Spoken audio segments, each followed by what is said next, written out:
Hi நண்பா, welcome back to SS unique. Actor and சிங்கரான DJ அவர்கள் தளபதி 69 படத்துல ஆன்போர்ட் ஆகியிருக்கிறதா அவரே ஒரு இங்கிலீஷ் நியூஸ் பேப்பர்ல இன்டர்வியூ கொடுத்திருக்காரு. அதாவது தளபதி 69 படத்துல நான் நடிக்கிறது உண்மைதான், மமிதா பைஜு அவர்களுக்கு பேரா நடிக்கிறேன். தளபதி 69 படத்துக்காக எச் வினோத் அவர்கள் என்னை கேட்டப்போ ரொம்ப சந்தோஷமா இருந்துச்சு. ஏன்னா தளபதியோட கடைசி படம் இது.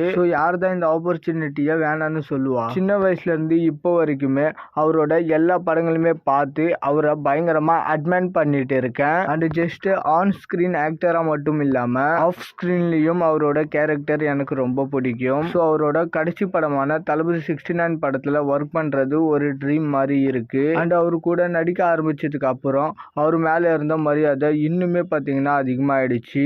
அப்படின்ற மாதிரி தளபதி 69 படத்தை பத்தி பயங்கரமா பேசியிருக்காரு. அண்ட் ஆல்சோ இவரு நடிக்க வந்ததை பத்தியும் சில விஷயங்கள் ஷேர் பண்ணியிருக்காரு. அதாவது ஆக்டிங் எனக்கு புதுசு, எனக்கு பெருசா வராதுன்னு நினைச்சேன். பட் ஆனா அசுரன் படத்துல நடிச்சதுக்கு அப்புறம் மியூசிக் வீடியோல மியூசிக் ஏத்த மாதிரி நான் என்ன பண்றேனோ அதே தான் படங்கள்ல இயக்குனர்கள் என்ன சொல்றாங்களோ அதுக்கேத்த மாதிரி நான் ஒரு ரிதம்ல பண்ணிட்டு இருக்கேன் அப்படின்ற மாதிரி அவருடைய ஆக்டிங் கெரியரை பத்தியும் பேசியிருக்காரு. அந்த தளபதி 69 படத்துக்கு இவர் ஒரு நல்ல அடிஷன் தான். ஏன்னா அசுரன் படத்துல அந்த கேரக்டரை இவரு செம்மையா பண்ணிருப்பாரு. பார்க்க ஒல்லியா ஒரு சின்ன பையனா தெரிஞ்சா கூட இவன் ஒரு 100 பேர் அடிப்பன்னு சொன்னாலும் அதை நம்புற மாதிரி அசுரன்ல பண்ணிருப்பாங்க.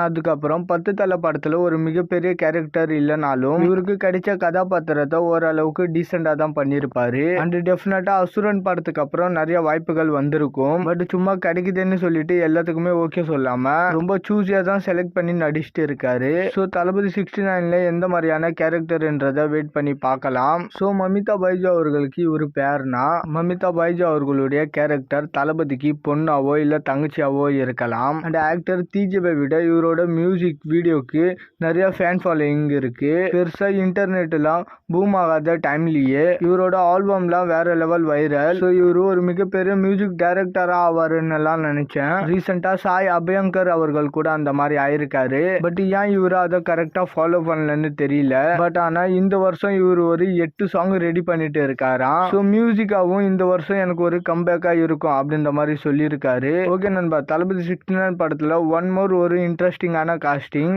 ஓகே நண்பா, இந்த மாதிரி தளபதி 69 படத்தை பத்தி அப்டேட் தெரிஞ்சுக்க மறக்காம எஸ்எஸ் யூனிக் சேனலை சப்ஸ்கிரைப் பண்ணி சப்போர்ட் பண்ணுங்க.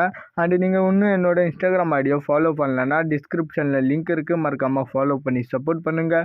இதோட வீடியோ முடிச்சுக்கிறேன். ஓகே, பாய்.